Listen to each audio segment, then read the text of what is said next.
¿Te encargaron una ilustración gigante y no tenés ni idea por dónde arrancar? Bueno, te voy a contar todo lo que tenés que saber antes de aceptar un trabajo así. Bueno, parecería algo simple quizás pensar en una ilustración para un stand, un evento, un mantel quizás, un banner gigante. Lo más probable es que pienses que es hacer una ilustración como las que venís haciendo siempre, pero un poquito más grande. Y ahí está el tema. Cuando decís un poquito más grande, quizás no dimensionas exactamente qué tan grande es. Y en este caso, esta ilustración medía 3 metros de alto. Era una torre gigante de 4 lados. Y ahí es cuando te cambia absolutamente todo. Porque no es lo mismo ilustrar para un libro, un juego de mesa, cartas o incluso para redes. Estos personajes que me pidieron están a tamaño real. El orco, la elfa, deben medir alrededor de 2 metros, quizás un poquito menos. Y a la hora de hacerlo hay que tener en cuenta ciertos factores a nivel visual, a nivel técnico, logístico y sobre todo de software y hardware, la computadora. Y además de todo eso,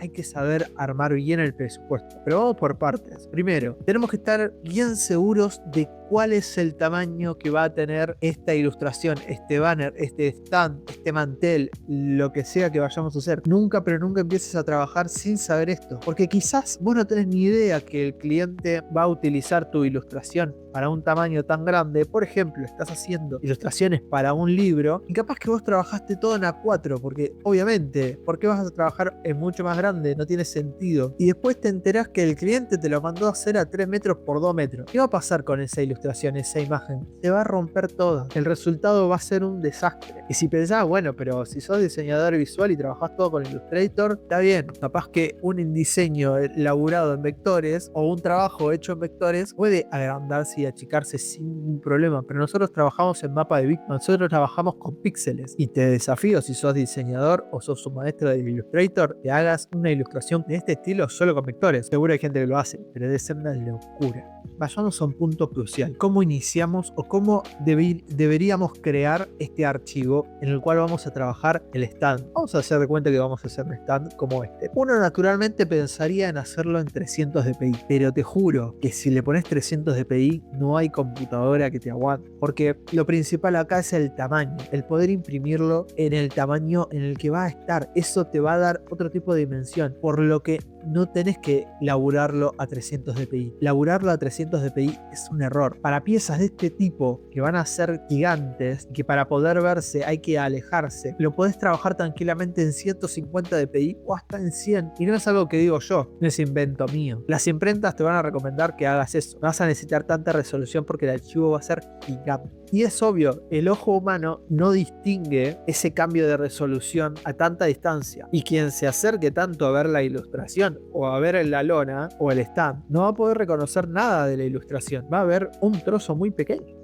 Así que pensá en eso y usalo a tu favor. Claro está, si el diseño o el stand implica que tengas ilustraciones pequeñitas distribuidas por un montón de lados, ahí sí, porque en definitiva vas a trabajar todo por separado. Pero en una ilustración así, que es un conjunto, es todo una ilustración, necesitas tanta resolución. Además, tu computadora te lo va a agradecer y va a poder sobrevivir a ese laburo. Te lo digo en serio. En este caso, está laburado 150 dpi, funcionó bárbaro, y si lo hubieras subido a 300, chau, destruía la computadora. Vas a tener que tomar ciertas decisiones para que el flujo de trabajo funcione como corresponde, no se te trabe la máquina, no tengas que andar esperando eternidad para que te mueva una cosa de un lado a otro o para que una pincelada se renderice. Además de dejar el archivo en 150 dpi y a tamaño real, vas a tener que tomar ciertas decisiones antes de aceptar el trabajo. Y me refiero quizás a la elección de la computadora o que revises tu computadora, ya que es súper importante que tengas una máquina que te soporte un archivo de este tamaño. Y no te digo que tengas una máquina o una computadora de la NASA, no me refiero a eso, pero para poder abrir o para poder trabajar un archivo que te va a pesar alrededor de 3, 4, 5 gigas o incluso puede llegar a ser más grande, vas a tener que ver qué tipo de computadora tenés. Aunque la verdad ahora, por lo general, las computadoras que vienen son bastante potentes. No creo que lo que tengas en tu escritorio sea menos que lo óptimo. Igualmente, sea una supercomputadora o sea una computadora promedio, te recomiendo que hagas un trabajo inteligente. El truco acá es trabajar con objetos inteligentes. Dividís toda la ilustración por zonas, partes, secciones, como quieras dividirlo, pero nunca intentes hacer la ilustración completa en el tamaño gigante, en el tamaño real que va a estar la ilustración. Ese archivo déjalo aparte para el final. Vas a estar laburando sobre objetos inteligentes, porque si trabajas toda la ilustración sobre el tamaño real de 3 metros por 4, por ejemplo, olvídate de la computadora, se te va a explotar. No vas a poder trabajar con un flujo normal, vas a hacer una pincelada y va a tardar una eternidad en aparecer. Por eso,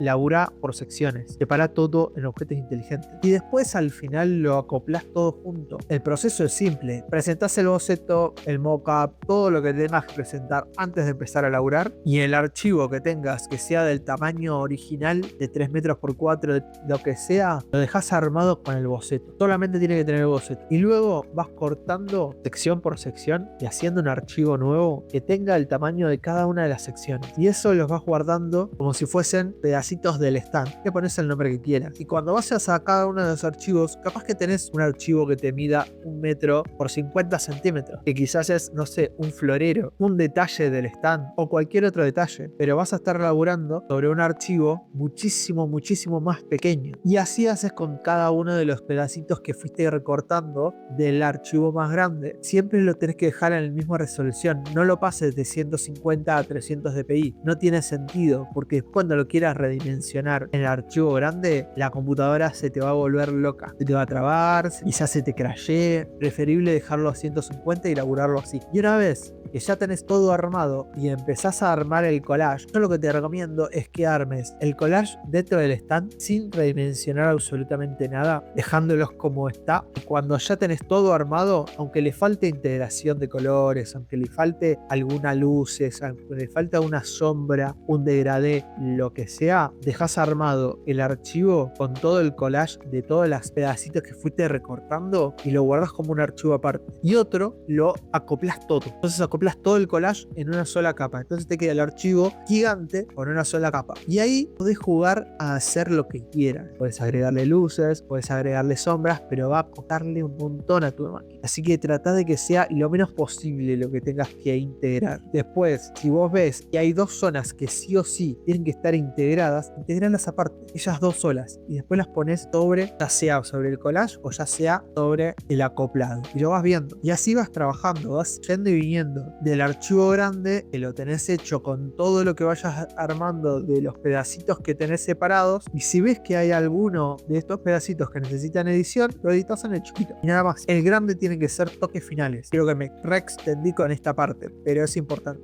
Y asumo que si llegás hasta acá es porque quizás tenés un proyecto grande o te han pedido alguna vez y nunca te animaste a hacerlo. Bueno, hay una cuestión técnica en Photoshop que seguramente no tenés ni idea que existe, pero seguramente en algún momento lo viste. Y es que existen dos formatos de archivo, PSD y PSB. Y vos me decís, ¿qué tiene que ver esto? O sea, son unos formatos de archivo distintos. Bueno, el PSD aguanta hasta 2 GB de tamaño. Y estoy más que seguro que nunca llegaste a tener una ilustración de 2 GB en tu computadora. Pero bueno, si elaborás este tamaño, sí, o incluso más. El PSB es una extensión especial de Photoshop para archivos grandes, por lo cual si estuviste salvando todo en PSD, no pasa nada. Va a llegar un momento en que el programa te va a decir, este archivo es muy grande para guardar en PSD. Ahí es cuando decís, bueno, tranquilo, no perdí nada, pones guardar y en vez de guardar en PSD, elegís el de abajo que es PSB y te lo va a guardar tranquilamente. No perdiste nada, el avance lo vas a guardar igual, pero me ha pasado. Y ahora pasemos a un tema no menor, que es la cotización. ¿Cómo cotizás un trabajo de este estilo? Está bien, nadie me lo pidió, podría no hablar de eso. No voy a profundizar mucho sobre el tema y si quieres que hable un poco más sobre este tipo de cuestiones, déjamelo en los comentarios, así me entero. Pero bueno, la cotización de este tipo de trabajos son gigantes, no son como una ilustración común y corriente. Pensemos que gráficamente tiene que funcionar a escala, no es una ilustración con vectores que quizás la pudimos haber hecho en pequeño y después se puede agrandar y es solamente agregar un par de detalles o incluso ninguno. Esto es mapa de bits y todo lo que sea grande se va a romper. Entonces, ¿qué tenés que tener en cuenta para armar un buen presupuesto de este? Primero y principal, el tamaño de impresión que va a tener. cuál va a ser la finalidad de esa ilustración, pensar a qué distancia se va a ver, o saber si va a haber mesas o stands o bibliotecas o lo que sea que haya en alguna parte de ese stand. Más que nada como para evitar entrar en detalles en ciertas zonas, porque no está bueno de última laburar algo súper detallado y después ver que hay una mesa adelante que te lo tapa todo. ¿En qué material va a ser impreso? Fijarte si te piden que lo entregues en capas o no. Por lo general nunca te lo piden. Preguntar si necesitan algún mockup. También fijarte si esta ilustración va a ser usada para otro tipo de formatos o otro tipo de productos, o si quizás después tenés que adaptarlo a otro tipo de piezas gráficas. La cantidad de correcciones siempre es un tema, pero bueno, por lo general uno se flexibiliza un poco. Tener en cuenta si el cliente tiene experiencia en esto o vamos a tener que asesorarlo también. Bueno, los tiempos es importantísimo. ¿Cuánto tiempo te dan para terminar una ilustración de este estilo? Todo suma, todo. Y si vas a calcularlo por tiempo y valor precio-hora, calcula el doble. Porque cualquier tiempo que vos creas que te va a llevar este tipo de ilustraciones, te aseguro que va a estar errado, te va a llevar el doble. Así que duplicalo, mínimo. Estos proyectos demandan mucho más que solamente dibujar o pintar. Muchas veces tenés que exportar, guardar y te lleva una eternidad. Esperar a que cargue incluso el archivo. Revisar, testear. A ver, una corrección que parece una pelotudez te puede llevar 1 hora, 2 horas, porque el archivo posta va a tardar mucho en abrir. Y no te digo que lo cobres como si tuvieses que cambiar la PC por una de último modelo, pero no va a estar lejos, ¿eh? El presupuesto que des por una ilustración de este estilo siempre va a depender de lo que vos estés cobrando. Y pongámoslo así. Vos tenés un valor X por la ilustración más compleja que puedas hacer en un tamaño A3, por ejemplo. Bueno, multiplicalo por 4 o por 5.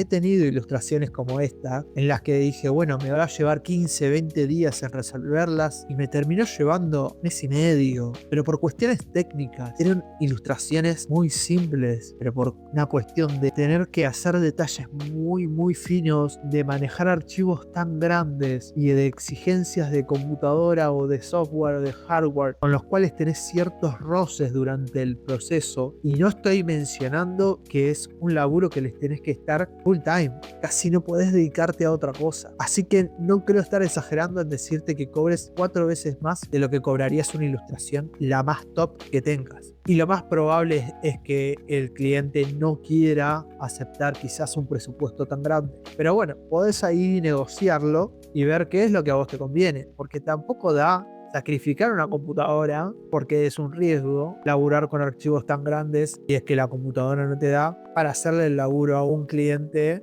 por un dinero que no te conviene. Y además estás sacrificando a otros proyectos porque le vas a tener que dedicar el 100% a esto. Y si te lo acepta de toque, pensarás, fuck, tendría que haber pedido más. Pero bueno, son cosas que pasan. Y antes de cerrar, quiero dejarte algunos consejitos o algunos puntos que quizás los mencioné antes, pero los voy a desarrollar un poquito más. Primero, cuando hagas el archivo final, el maestro, el que tiene todos los pedacitos como un collage, yo te recomendaría que hagas una versión miniatura. Que hagas todo lo que creas que sea necesario hacer de una forma rápida en esa versión miniatura, para después ir a la versión grande y ya saber exactamente qué es lo que tenés que hacer, cómo, y evitar ciertos trazos o pinceladas o degradés que no sean estrictamente necesarios. Ese detalle puede evitarte un montón de dolores de cabeza y de pérdida de tiempo. Otro consejo, si vas a usar texturas, usa texturas hiper alta resolución o hacelas vos mismo. Si hay algo que nunca queremos es que una textura se note que tiene mala calidad. Imagínate, no lo quiero ver en una hoja 4, imagínate en 3 metros, sería un desastre. Otro punto, pensa, esto lo digo siempre y en este caso también, en el foco, en donde vos querés que esté enfocado el detalle, porque como te di el ejemplo antes, no queremos estar trabajando en algo y que después le pongan una biblioteca delante. Eso sería un horror. Es mejor que si ponen la biblioteca delante es porque hay un detalle mal impreso o algo por el estilo. Otro consejo, siempre que hagas cambios grandes, guarda la versión anterior como un archivo distinto, porque no estaría bueno laburar en archivos tan pesados, tan grandes y después tener que volver a hacer cosas que tenías hecho antes. Así que como respaldo y por cualquier otro tipo de cambio, es recomendable hacer eso. Y un truquito final, puede que no sirva para tanto, pero bueno, está bueno para probarlo. Cuando vayas a salvar algún archivo muy grande, prueba a apagar todas las capas, absolutamente todas las capas. Vas a ver que el archivo va a ocupar menos, va a ser más pequeño. Quizás no sea tanto, pero bueno, puede llegar a ayudar. Y bueno, llegamos al final. Quizás este video es un poco medio bodrio porque tiene mucha información, pero encarar un trabajo o un proyecto de este estilo no solamente requiere que sepas dibujar muy bien, sino que necesitas mucha planificación, anticipación, prever potenciales problemas, conocer los límites de tu herramienta y sobre todo poder cotizar muy bien este tipo de trabajo, porque el cliente quizás no le interese por todo lo que pasás o todo lo que tenés que pasar. La realidad es que no le va a interesar. Él solamente piensa que es como una ilustración más para vos o incluso que te está haciendo un favor. Por lo tanto, hay que estar atentos a todo y evitar sobrecargar al cliente. El cliente quiere una ilustración para un stand, punto. El resto que nosotros sabemos es para nosotros. Se traduce en qué, en un presupuesto y listo. No necesita saber nada más él o ella. Por eso es que insisto en cotizarlo bien, para que no sea un dolor de cabeza o un proyecto que te devore mentalmente porque